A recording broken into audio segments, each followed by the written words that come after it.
ಧನುರ್ಮಾಸವು ಭಕ್ತರು ವಿಷ್ಣುವಿನೊಂದಿಗೆ ಆಧ್ಯಾತ್ಮಿಕ ಸಂಪರ್ಕವನ್ನು ಬಲಪಡಿಸಲು ಇರುವಂತಹ ಒಂದು ಪವಿತ್ರವಾದಂತಹ ತಿಂಗಳಾಗಿದೆ. ಮುಂಜಾನೆ ಮೈಕೊರೆಯುವ ಚಳಿಯಲ್ಲಿ ಆ ದೇವಸ್ಥಾನಗಳಿಂದ ಕೇಳಿಬರುವ ಆ ಒಂದು ಸುಪ್ರಭಾತ ಮತ್ತೆ ಘಮಘಮಿಸುವಂತಹ ಬಿಸಿ ಬಿಸಿ ಉಕ್ಕಿಯ ಪ್ರಸಾದ, ಹೌದು, ವರ್ಷದ ಅತ್ಯಂತ ಪವಿತ್ರವಾದಂತಹ ಧನುರ್ಮಾಸ ಈಗ ಶುರುವಾಗಿದೆ. ಇದನ್ನು ಶೂನ್ಯ ಮಾಸ ಎಂದು ಕೂಡ ನಾವು ಕರೆಯುತ್ತೇವೆ. ಈ ಮಾಸ ಇವತ್ತಿನಿಂದ ಶುರುವಾಗಿ ಜನವರಿ 14 ಮಕರ ಸಂಕ್ರಾಂತಿಯವರೆಗೂ ಇದು ಇರಲಿದೆ.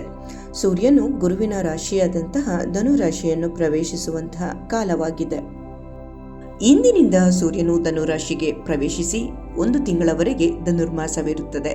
ಇದನ್ನು ಧನು ಸಂಕ್ರಮಣ ಎಂದು ಕೂಡ ಕರೆಯುತ್ತೇವೆ. ಈ ಒಂದು ಅವಧಿಯಲ್ಲಿ ಯಾವುದೇ ಶುಭ ಕಾರ್ಯ ನಡೆಯುವುದಿಲ್ಲ. ಈ ಅವಧಿಯಲ್ಲಿ ಏಕೆ ಶುಭ ಕಾರ್ಯ ಮಾಡಬಾರದು ಎಂಬ ಸಾಮಾನ್ಯ ಪ್ರಶ್ನೆಗೆ ಉತ್ತರ ಏನೆಂದು ಈಗ ತಿಳಿದುಕೊಳ್ಳೋಣ. ಈ ಒಂದು ಮಾಸದಲ್ಲಿ ಯಾಕೆ ಶುಭ ಕಾರ್ಯ ಮಾಡಬಾರದು, ಆಸ್ತಿ ಕೊಂಡುಕೊಳ್ಳಬಾರದು, ವಾಹನ ಖರೀದಿ ಮಾಡಬಾರದು ಎಂಬುದಕ್ಕೆ ಕಾರಣ ಗುರುಗ್ರಹದ ಬಲ. ನಮಗೆ ತಿಳಿದಿರುವ ಹಾಗೆ ಎಲ್ಲ ಒಂದು ಶುಭ ಕಾರ್ಯಗಳಿಗೆ ಅಧಿಪತಿಯಾಗಿ ಗುರುಗ್ರಹದ ಬಲ ಇರಲೇಬೇಕು. ಯಾವುದೇ ಮನೆ ಖರೀದಿ ಮಾಡಲಾಗಲಿ, ವಾಹನ ಖರೀದಿಯಾಗಲಿ, ವಿವಾಹವಾಗಲಿ ಗುರುಬಲ ಅತ್ಯಗತ್ಯ. ಗುರುಬಲ ಇದ್ದರೆ ಸ್ವಲ್ಪ ಪ್ರಯತ್ನಿಸಿದರೂ ಸಾಕು, ಸ್ವಲ್ಪ ಹಣವಿದ್ದರೂ ಸಾಕು, ಕಾರ್ಯಗಳು ಸಲೀಸಾಗಿ ನೆರವೇರುತ್ತವೆ ಎಂಬ ನಂಬಿಕೆ ಇದೆ. ಗುರುಗ್ರಹವು ಧನುರಾಶಿ ಮತ್ತು ಮೀನರಾಶಿಗಳ ಅಧಿಪತಿಯಾಗಿದೆ. ಧನುರ್ಮಾಸದಲ್ಲಿ ಸೂರ್ಯನು ಗುರುಗ್ರಹದ ಧನುರಾಶಿಗೆ ಪ್ರವೇಶಿಸುತ್ತಾನೆ. ಈ ಸಮಯದಲ್ಲಿ ಸೂರ್ಯನು ಗುರುವಿನ ಮನೆಯಲ್ಲಿ ಇರುವಾಗ ಆ ಮನೆಯ ಅಧಿಪತಿಯಾದಂಥ ಗುರುವಿನ ಬಲ ಅಥವಾ ಶಕ್ತಿಯು ಕಡಿಮೆಯಾಗುತ್ತದೆ.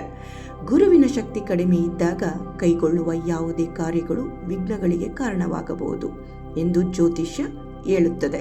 ಆದ್ದರಿಂದ ಈ ಶುಭ ಕಾರ್ಯಗಳಲ್ಲಿ ಯಾವುದೇ ವಿಘ್ನಗಳಾಗಲಿ ಸಮಸ್ಯೆಗಳಾಗಲಿ ಉಂಟಾಗಬಾರದು ಎಂದು ಈ ಒಂದು ಮಾಸದಲ್ಲಿ ಯಾವುದೇ ಶುಭ ಕಾರ್ಯಗಳನ್ನು ಮಾಡುವುದಿಲ್ಲ. ಅಷ್ಟೇ ಅಲ್ಲದೆ ಮನುಷ್ಯ ತನ್ನ ಸಮಸ್ಯೆಗಳಿಂದ ಗೊಂದಲಗಳಿಂದ ವರ್ಷವಿಡೀ ಒದ್ದಾಡುತ್ತಿರುತ್ತಾನೆ. ಅದರಿಂದ ಆಚೆ ಬರಲು ಈ ಒಂದು ಒಳ್ಳೆಯ ಸಮಯದಲ್ಲಿ ದೇವರ ಧ್ಯಾನ ಮಾಡಲೆಂದೇ ಈ ಒಂದು ಧನುರ್ಮಾಸ ಹುಟ್ಟಿಕೊಂಡಿರುವುದು. ದೇವರ ಧ್ಯಾನ, ಪೂಜೆ, ಆರಾಧನೆ ಮಾಡುವುದರಿಂದ ಹೆಚ್ಚಿನ ಫಲವನ್ನು ಪಡೆಯಬಹುದು. ಕೆಲವರಿಗೆ ಇರುವಂಥ ಒಂದು ತಪ್ಪು ಕಲ್ಪನೆ ಏನೆಂದರೆ ಶೂನ್ಯ ಮಾಸ ಎಂದರೆ ಅಶುಭ. ಅದು ಅಶುಭವಲ್ಲ. ಲೌಕಿಕಕ್ಕೆ ಶೂನ್ಯ, ಆಧ್ಯಾತ್ಮಕ್ಕೆ ಪೂರ್ಣ ಎಂದು ಅರ್ಥ. ಭಗವಾನ್ ಕೃಷ್ಣನು ಕೂಡ ಭಗವದ್ಗೀತೆಯಲ್ಲಿ ಹೀಗೆ ಘೋಷಿಸಿದ್ದಾನೆ: ವರ್ಷವಿಡೀ ಇರುವಂತಹ ಮಾಸಗಳಲ್ಲಿ ಹೆಚ್ಚಿನದಾಗಿ ಮಾರ್ಗಶಿರ ಮಾಸದ ಧನುರ್ಮಾಸದಲ್ಲಿ ಹೆಚ್ಚಾಗಿ ನಾನು ಕಾಣಿಸಿಕೊಳ್ಳುತ್ತೇನೆ ಎಂದು. ಆದ್ದರಿಂದ ದೇವಾನುದೇವತೆಗಳು ಕೂಡ ಎಚ್ಚರಗೊಂಡು ಮಹಾವಿಷ್ಣುವಿಗೆ ಪ್ರಾರ್ಥನೆ ಸಲ್ಲಿಸುತ್ತಾರೆ ಬೆಳಗಿನ ಜಾವ, ಅಂದರೆ ಬ್ರಾಹ್ಮಿ ಮುಹೂರ್ತದಲ್ಲಿ ಎಂದು ನಂಬಿಕೆ ಇದೆ. ಇದು ದೈವಿಕ ಮತ್ತು ಮಾನವ ಆರಾಧನೆಗಳು ಒಟ್ಟಿಗೆ ನಡೆಯುವ ವಿಶಿಷ್ಟ ವಿಶ್ವ ಕ್ಷಣಗಳನ್ನು ಈ ಒಂದು ಮಾಸ ಸೃಷ್ಟಿಸುತ್ತದೆ. ಇದು ಪ್ರಾಮಾಣಿಕ ಸಾಧಕರಿಗೆ ಆಧ್ಯಾತ್ಮಿಕ ಪ್ರಯೋಜನಗಳನ್ನು ಬಲಪಡಿಸುತ್ತದೆ. ಧನುರ್ಮಾಸ ಎನ್ನುವುದು ಸೋಮಾರಿತನವನ್ನು ಬಿಟ್ಟು ಮುಂಜಾನೆ ಬೇಗ ಎದ್ದು ಪ್ರಕೃತಿಯ ಜೊತೆ ಬೆರೆಯುವಂತಹ ಸಮಯ, ಹಾಗೆ ದೇವರ ಧ್ಯಾನ ಮಾಡುವಂತಹ ಸಮಯ. 1 ತಿಂಗಳು ನಾವು ಇದನ್ನು ರೂಢಿ ಮಾಡಿಕೊಂಡರೆ ನಮ್ಮ ಮಾನಸಿಕ ಒತ್ತಡ ಕಡಿಮೆಯಾಗಿ ಹೊಸ ಚೈತನ್ಯ ಬರುವುದಂತೂ ಖಂಡಿತ. ಇನ್ನು ಈ ದಿನಗಳಲ್ಲಿ ಪೂಜೆ ವಿಧಾನ ಹೇಗಿರಬೇಕೆಂದರೆ, ಸೂರ್ಯೋದಯಕ್ಕೆ ಮೊದಲು ಎದ್ದು ಸ್ನಾನ ಮಾಡಿ ನಂತರ ಪೂಜೆಯನ್ನು ಮಾಡಬೇಕು. ಇದನ್ನು ಬ್ರಹ್ಮ ಮುಹೂರ್ತದ ಪೂಜೆ ಎನ್ನುತ್ತಾರೆ. ಈ ದಿನಗಳಲ್ಲಿ ಭಗವಾನ್ ವಿಷ್ಣುವಿನ ಶ್ಲೋಕಗಳನ್ನು ಹೆಚ್ಚಾಗಿ ಪಠಿಸಲಾಗುತ್ತದೆ. ಮತ್ತೆ ಬಡವರಿಗೆ, ಬ್ರಾಹ್ಮಣರಿಗೆ, ಆದಷ್ಟು ನಿರ್ಗತಿಕರಿಗೆ ಕೈಲಾದಷ್ಟು ದಾನ ಮಾಡಬೇಕು. ಮತ್ತೆ ಪ್ರಾಣಿ ಪಕ್ಷಿಗಳಿಗೆ ಆಹಾರವನ್ನು ನೀಡಬೇಕು. ಈ ದಿನಗಳಲ್ಲಿ ವಿಷ್ಣುವಿನ ಆರಾಧನೆ 1000 ವರ್ಷಗಳ ಪೂಜೆಗೆ ಸಮಾನವೆಂದು ಹೇಳಲಾಗಿದೆ. ಇನ್ನು ಧನುರ್ಮಾಸದಲ್ಲಿ ಕೆಲವು ವ್ರತಗಳನ್ನು ಆಚರಿಸುತ್ತಾರೆ. ಅದರಲ್ಲಿ ಕಾತ್ಯಾಯಿನಿ ವ್ರತವು ತುಂಬಾ ಪ್ರಮುಖವಾಗಿದೆ. ಇದನ್ನು ಧನುರ್ಮಾಸದಲ್ಲಿ ಅವಿವಾಹಿತ ಮಹಿಳೆಯರು ಆಚರಿಸುತ್ತಾರೆ. ಇನ್ನು ಧನುರ್ಮಾಸದ ವ್ರತದಿಂದ ಆಗುವ ಪ್ರಯೋಜನವೇನೆಂದರೆ, ಗೋದಾದೇವಿಯು ಶ್ರೀ ವಿಷ್ಣುವನ್ನು ಪಡೆಯಲು ವ್ರತದಿಂದ ಸಾಧ್ಯವಾಯಿತು ಎನ್ನುವ ನಂಬಿಕೆ ಇದೆ. ಆದ್ದರಿಂದ ಧನುರ್ಮಾಸದ ವ್ರತವನ್ನು ಆಚರಿಸುವಂತಹ ಮಹಿಳೆಯರಿಗೆ ಉತ್ತಮ ಪತಿ ಸಿಗುತ್ತಾರೆ ಎಂಬ ನಂಬಿಕೆ ಇದೆ. ಧನುರ್ಮಾಸದಲ್ಲಿ ಭಗವಾನ್ ವಿಷ್ಣುವನ್ನು ಅತ್ಯಂತ ಭಕ್ತಿ ಭಾವದಿಂದ ಪೂಜಿಸಲಾಗುತ್ತದೆ. ಧನುರ್ಮಾಸದಲ್ಲಿ ಈ ಮೇಲಿನ ಪೂಜೆ ವಿಧಿವಿಧಾನಗಳಿಂದ ಪೂಜೆಯನ್ನು ಮಾಡಬಹುದು. ಈ ಮಾಸದಲ್ಲಿ ಉತ್ತಮ ಪತಿಗಾಗಿ ಗೋದಾದೇವಿಯನ್ನು ಪೂಜಿಸುವುದು ತುಂಬಾ ಪ್ರಯೋಜನಕಾರಿ. ಈ ಒಂದು ಮಾಸದಲ್ಲಿ ಲಕ್ಷ್ಮಿ ಆರಾಧನೆಯು ಕೂಡ ವಿಶೇಷ ಮಹತ್ವವನ್ನು ಹೊಂದಿದೆ.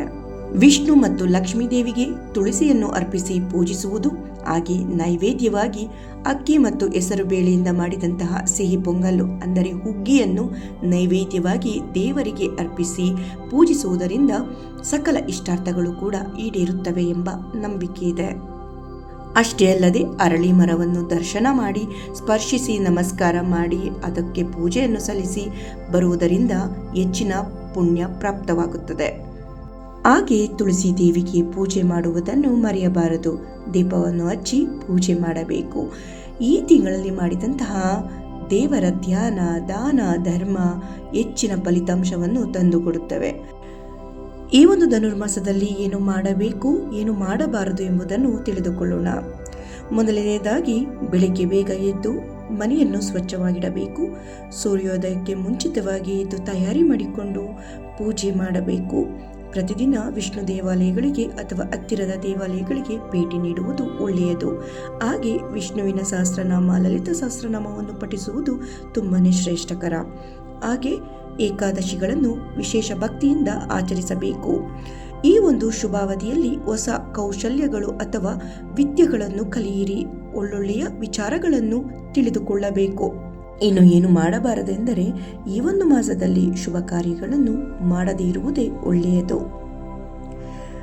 ಬೆಳಗಿನ ಆಚರಣೆಗಳನ್ನು ಮುಗಿಸುವ ಮೊದಲು ಊಟ ಮಾಡುವುದನ್ನು ಮಾಡಬಾರದು. ಹಾಗೆ ಬ್ರಹ್ಮ ಮುಹೂರ್ತದ ಸಮಯದಲ್ಲಿನ ಪೂಜೆಯನ್ನು ತಪ್ಪಿಸಿಕೊಳ್ಳಬಾರದು. ಹಾಗೆ ಕೆಟ್ಟ ಆಲೋಚನೆಗಳನ್ನು ತಂದುಕೊಳ್ಳಬಾರದು.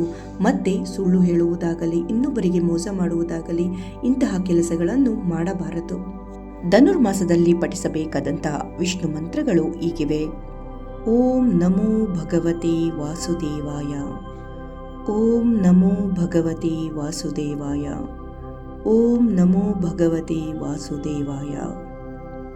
ಇನ್ನೊಂದು ಮಂತ್ರ, ಓಂ ನಮೋ ನಾರಾಯಣ ಶ್ರೀಮಾನ್ ನಾರಾಯಣ ನಾರಾಯಣ ಹರಿ ಹರಿ.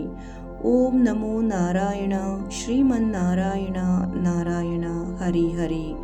ಓಂ ನಮೋ ನಾರಾಯಣ ಶ್ರೀಮನ್ ನಾರಾಯಣ ನಾರಾಯಣ ಹರಿ ಹರಿ.